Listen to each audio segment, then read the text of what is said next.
All right, coaches, I'm on today with two absolute legends from the Northwest, Coach Clem and Coach Hatch, who both now currently are working with the Bellingham Bells, but also had just tremendous careers at Burlington Edison with Coach Clem and at Seahome with Coach Hatch. And get your pens and pencils and your notes ready today because these guys are going to bring some serious knowledge. So welcome, coaches. Glad to have you on. Good to see Great you, to be Kevin. here. Yeah. Thank you. Tough times, but we're making it. That's right. We got to adapt here for sure.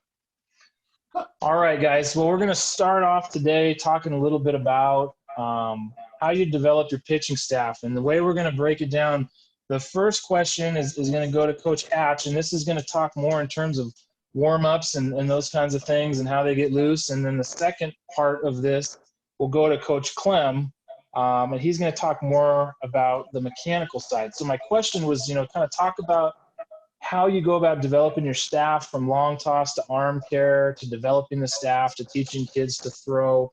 And again, Coach Hatch, we'll start with you here with kind of warm-ups and where you're going to take it. So go ahead. Yeah, well, one of the things that I think we've learned that maybe we didn't do a very good job of when I first started was the importance of really getting that body lathered up well. And so, and Jim and I have talked about this with our own, development of our pitching staffs. But when the kids first come in, day one, we consider everybody a pitcher. I want every guy to think that he's going to be a pitcher. So the first thing we got to make sure we clarify is, okay, how do you throw? How do you play catch? And so we go through a really pretty dynamic process of teaching the guys what, the throwing process should look like. Then basically we kind of make them think that, okay, I'm going to be a pitcher now. And even though they may never pitch, we want them to think like that. So we do a lot of the same stuff with everybody, infielders, outfielders, catchers, it doesn't matter. We all kind of go through some process that involves the throwing, pitching piece. So when we first come to the ballpark, we usually have a little session of mindset of what we're going to try to accomplish. And as soon as we get done with our little team gathering, then we'll head out and we'll start doing what we call rugby warm-up. A few years ago, I remember watching this thing on television where these guys were rugby players, and before they ever kicked the ball off for a game, they went through like a 45-minute warm-up, and that made sense to me. And the more that you're around nowadays, you're seeing teams really take off on that, especially early in the season when the weather's, a little dicey out there and you need to get that body really lit up. So we go, kind of fingertips to toenails and get the body lathered up really well so that we can recruit all the muscles that are involved with being a baseball player and the throwing piece especially. So we start out with kind of a, low-key warm-up. Then we move into some bigger muscle groups, lunges and, sumos and pretzels and, that sort of thing. Then we do some agility work. We always try to incorporate some kind of athleticism, doing hurdles or doing over-unders, all kinds of agility type of things. So the kids are working on their footwork. They're doing their arm stuff as they kind of go along. And then we go into arm care, and that, there's a multitude of things that you can do with arm care, but we do a series of things that we really believe in, and we just take the whole body and kind of get the arm lit up. And from there, we do a rubber tubing thing that I've done for years. And I really think that the thing that I've seen for arm strength and arm conditioning and not having injuries and those kinds of things, that incorporating some of those strength pieces, rubber tubing, body blades, we use a weighted ball program, and we do that through the entire season. When we get to postseason, it starts to pare down a little bit. Of course, we don't do as much, but at the front end, those first 14 days, we really get after the physical part and really try to get that body and the arm especially lit up. And then we want to make sure that they understand how to go about their seasonal process, which is a little bit more micro management. The macro thing is preseason, and then we start to get into, okay, game time. But we still do the same stuff. It may not take us as long, when we get into the season, because you're only allowed so much time to get warmed up before you got to play. So that's kind of the way we go about it. Once we get arm care, tubing, then we start playing catch, and we start out with a couple of different drills that we do. And I'll be happy to share those. A lot of guys know them anyway, but we start to extend ourselves from there into long toss. And our rule is if the guy you're playing catch with has to move more than one step, either right or left, back, forward, whatever, that's kind of your limit to begin with. But eventually what we've found is that accuracy and arm strength and all that start to come together. And then we start to see the kids move out to, we get them out to 300. That's our goal, is we want to see those guys get out to at least 300 if they can. The freshman guys, they're not going to get there. But your varsity type guys, they kind of know that that's our expectation. And so, they don't come in cold March 1st. They've been doing some throwing stuff, usually in January, February. I think one of the neat things that we had at Seaholm is our coaching staffs all got along really well. And so the year that Pat Fitter won, the state championship with that 30-0 team, I had about 4 guys on his basketball team that were baseball guys. And he was good enough that even when they were down in Tacoma, getting ready for the state championship, the guys went out in the morning, played a little catch. So, I think that there's really, when you're a AA team, you got to rely on a lot of sports, hopefully, that are producing kids for all the sports. And so we had to rely on one another kind of to keep things kind of moving in that direction of, hey, we got our season coming up. You're just finishing. What do you think? And always the guys would say, well, if it's not killing our guys for game time, then yeah, play a little catch, do that kind of stuff. So, depending on where the kid is individually, we kind of go from there. And once we get to long toss, whatever their limitations are, then we start to do pull downs, where instead of throwing the ball, kind of getting some air under it, now we start to pull the ball down and throw the ball in a line and trying to do one hoppers. And a guy will throw, take a couple of steps in, keep throwing, keeps taking the steps in towards his partner. And then once they get to about 90, 70 feet, then we start, throwing frozen ropes to each other. And the pitcher guys that are pitchers, we start to work on their breaking ball, their changeup especially. We want to see what that changeup looks like from an extended distance so they can kind of see it and get a feel for it. And then once we get into 60 feet, we have a series of things that we do. We call them the Arizona Specials. I borrowed that from Jerry Kindle, University of Arizona coach, way back. And I thought, what? We all ought to be doing that, because you never know when an outfielder might get involved with a rundown or, whatever. So we start doing our Arizonas, which are kind of a short distance thing. And then after we get done with that, then we kind of break into our individual groups. The catchers go with their guys and the pitchers. And, if there's a multiple athlete that does pitching and plays the middle infield, for example, then we take turns getting them, stuff every other day in those areas. And then once from there, then we go right into our regular practice. So that's kind of, by the time they get done with that, they're sweating. And that's what we want. We want that body good and lubricated. Yep. There you go. Awesome. Good stuff, Coach.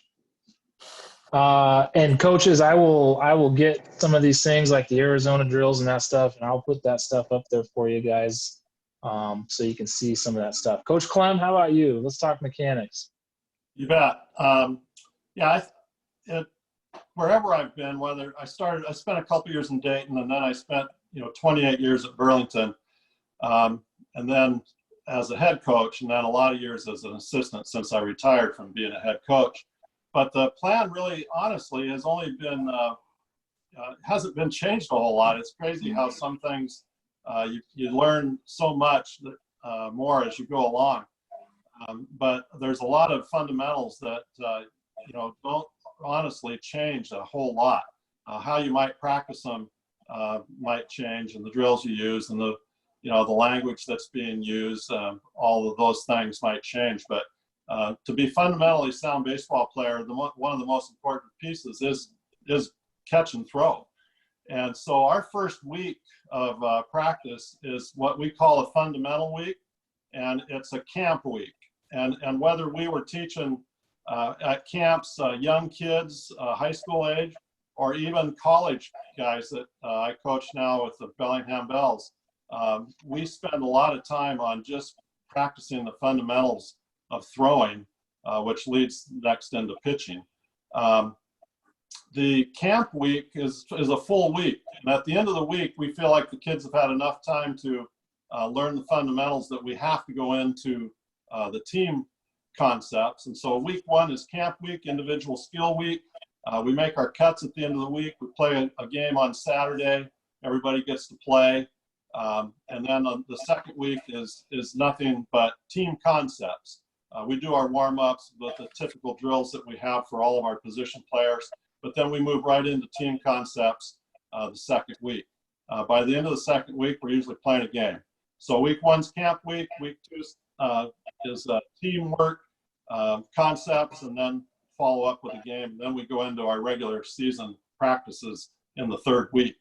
But I'm going to kind of after they get done warming up, the throwing piece of this is we teach every kid how to pitch. When they come in as freshmen, they go through all the pitching drills. Camp week is usually divided into three parts. We have an offensive time. Usually all these are typically 40-minute sessions. An offensive session, a defensive session, and a pitching session.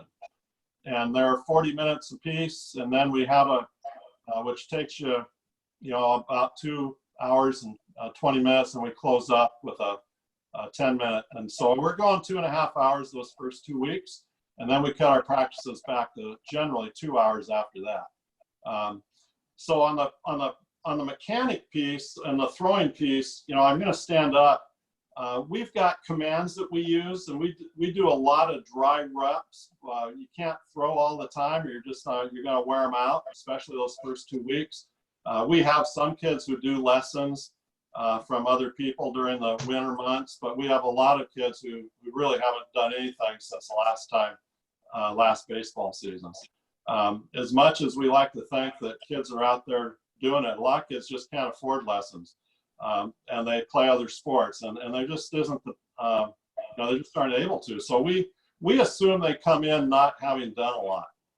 So we're real cautious on how we use their arms. The dry reps we like a lot anyway, because those commands, they aren't worried about throwing the baseball. They're just worried about doing things right. And mechanically, that's where it all starts. So on the mechanic side, we've got we've got commands that we use. And I'll just do them real quick without going into a big pitching lesson here to try to just keep this pretty concise. But I am happy to send stuff to guys which would break down each part with the command and what you look for at that command. But we start out with just the ready position, which is, we talk about body language and how to present yourself and what you step on the rubber, what you should look like. And then, we go right into what it is. And the ready position is just getting in what we call ready, means you're ready to take your sign. And so we've got our hands where we want them, our elbows are nice and relaxed, our head is over in front of us, we're leaning in a little bit like we're really ready to go.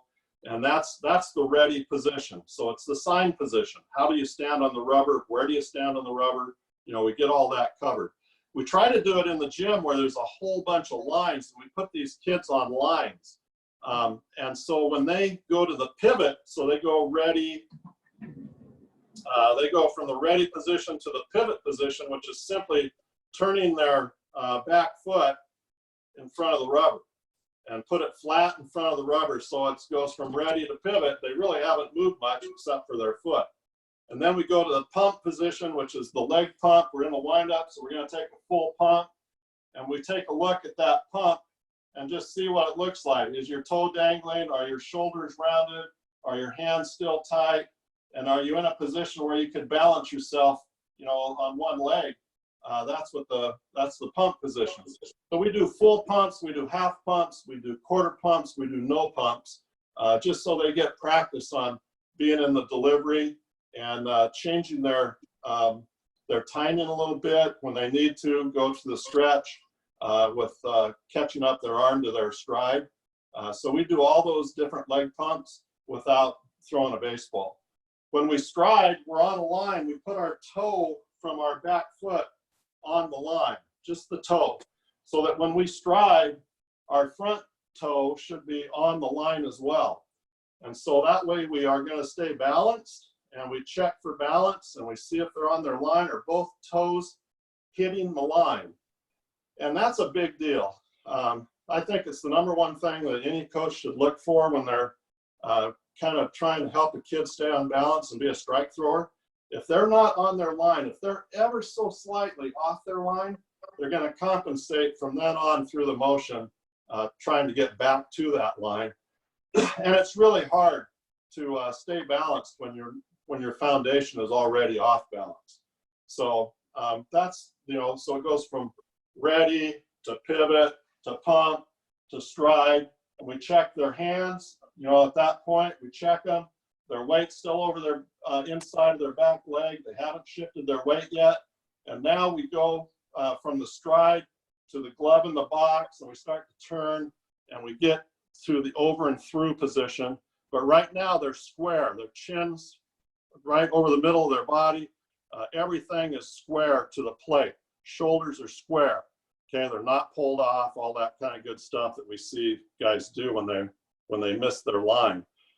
And so then it's over and through, and we want to make sure that they can balance now on the other leg with that one leg on the ground, one leg up in the air. So balance from the pivot on one leg, balance to the finish on one leg, and full extension with the chin out into the glove. So those are our commands, and they know them by heart. When we say ready, they get ready. We check the visual to see what their body language is like. And then we go to the pivot and the pump and the stride on the line, glove in the box, over and through.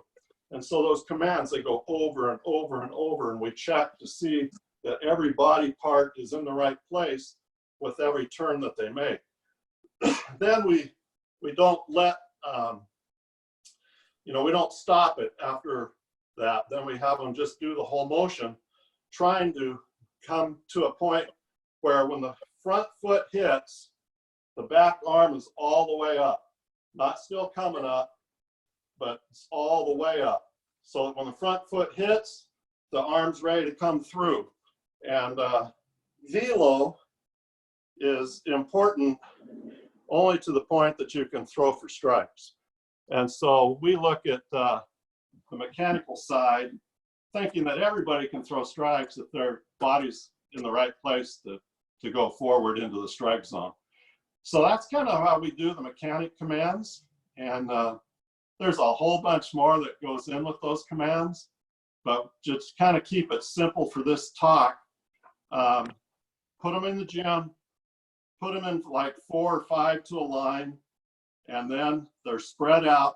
If you have another, I usually lead them, but I don't have to lead them. I can have another coach lead the commands, and then I can go by and kind of straighten them up. A lot of guys' arms will be down a little bit, their elbow will be down, gotta get that up. No matter where they are, from straight over the top to the sidearm, elbow still gotta be up. And so you don't want to be down in here and then catapulting. Is that hand turned back, so they get a full wrist pop at the end of that. And as their head, as they go through all the body turns, is their head still staying still? The head should never turn. Nice and quiet all the way through the follow through. Is it square so that head's not tilting?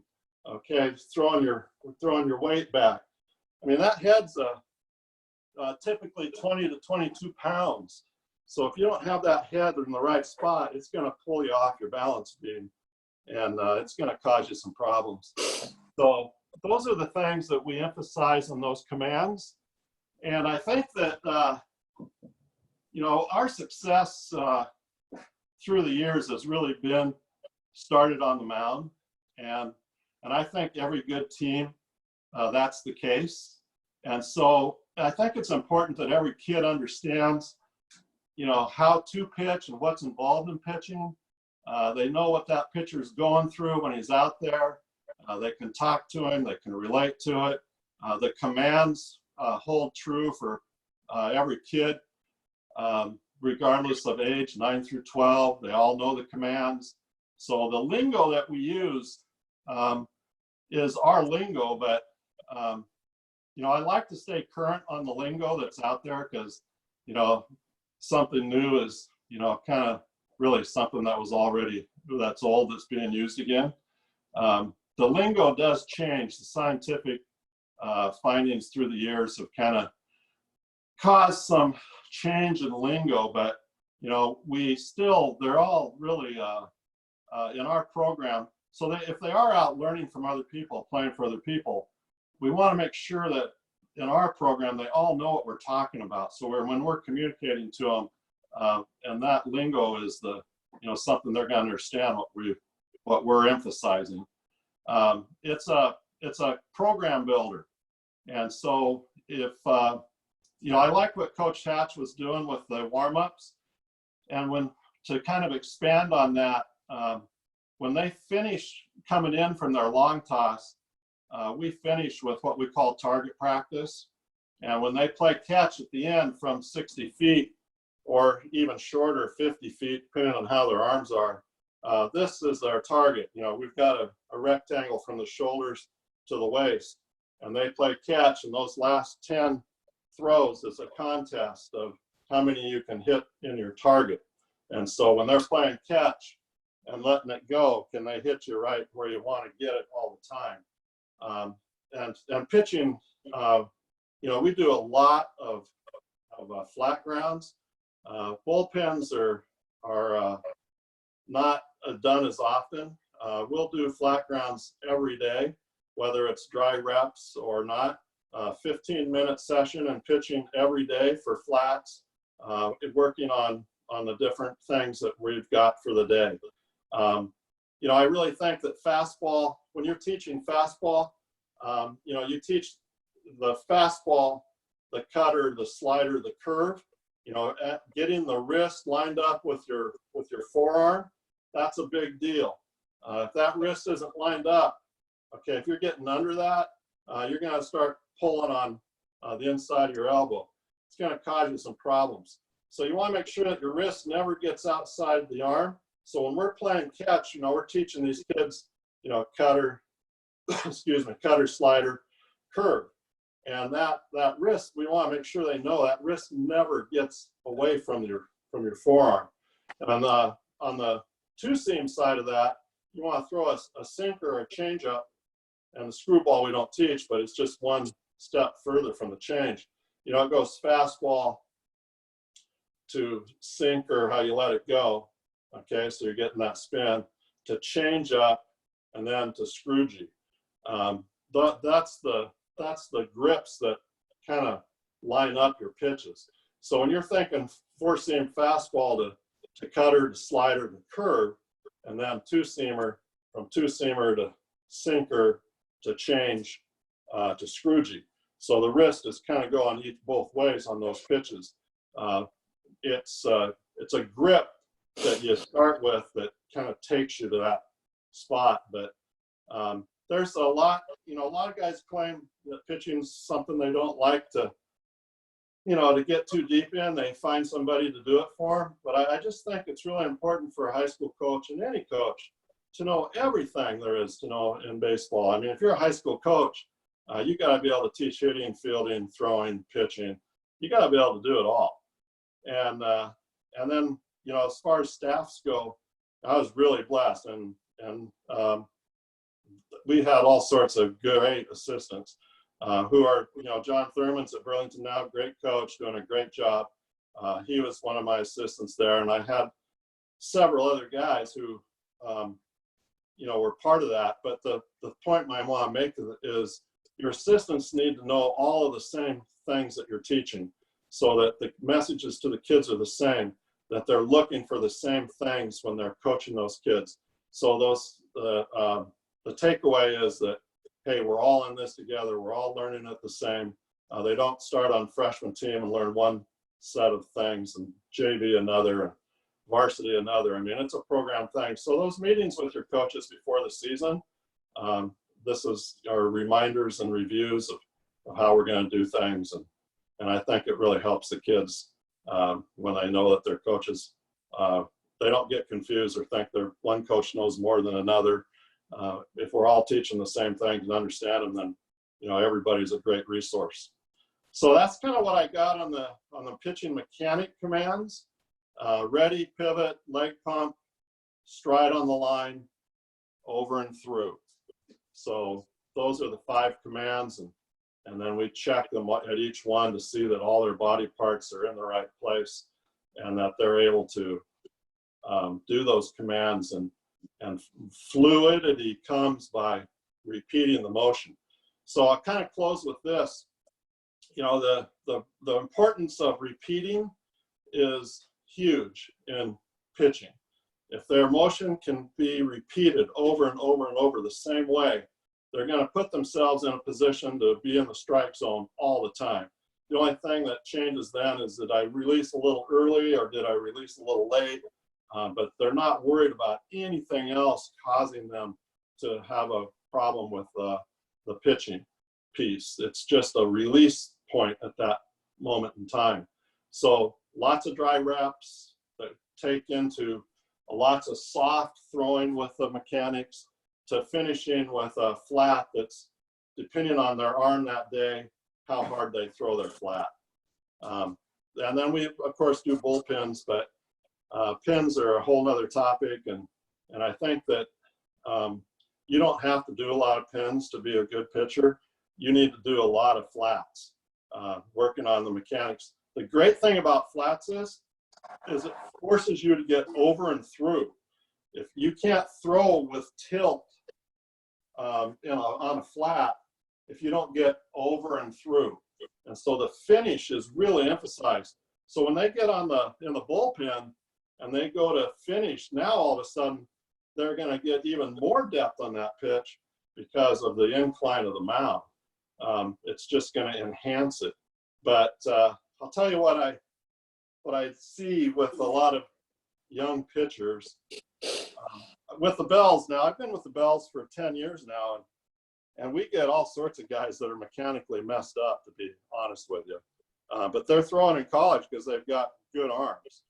And so as soon as they can find out that their mechanics are kind of holding up their strike to ball ratio, they throw more strikes, they get more confident, and that fluidity, just being on time in your motion, it connects so that they actually gain some velo too, which many of them are surprised by. But if your body's not working with you balance-wise, it's working against you. And so, guys are spinning off and doing all these things that cause them to not only lose control, but to actually lose some velo too. So, okay, I better stop. That's what I got. I think the commands are really important because those commands give kids, the confidence to know that, hey, this is how everybody's doing it. And if I can do these things, I'm going to be able to pitch.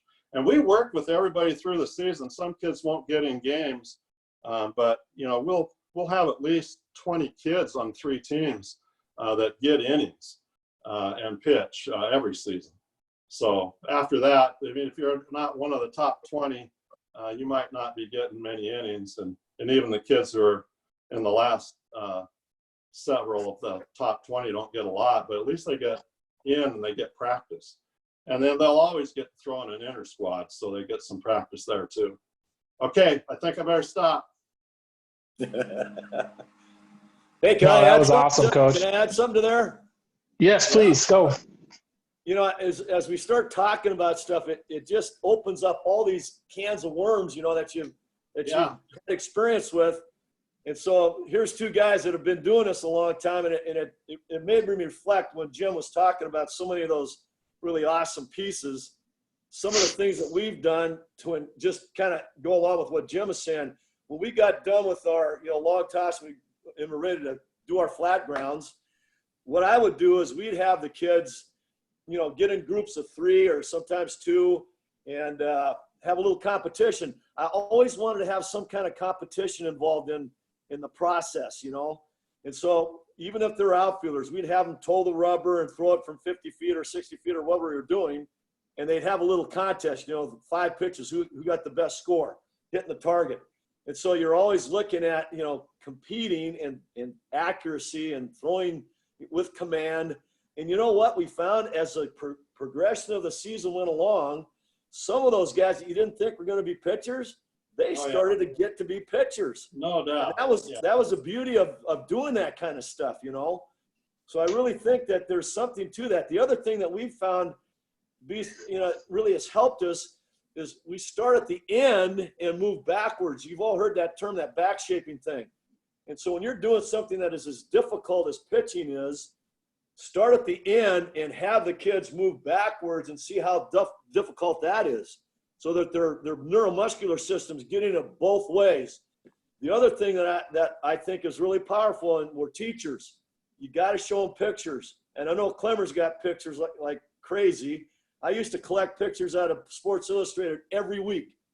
Some kind of athleticism that somebody was doing. I didn't care if it was a skier or a baseball player. There was something that we could incorporate in how to be a better pitcher, how to be a better athlete. And I think that pictures really help kids get a sense. The last thing, we all don't have coaching staffs like Burlington that had 15 coaches, Go out and find them, and they want to be part of it. You go find them. So the power of your upperclassmen, those seniors and juniors, they should know what you expect. We coach our coaches, but the coaches got a lot of stuff on their plate too. So we use those older guys to enforce and their coaches with those younger guys. I'll tell you, that was powerful. And there's ownership in that. And I think that's when you really start to build your culture. That's how you do it. Yeah, absolutely. Coach Clem, make sure you talk when you're showing those so that the camera comes over on you. Okay.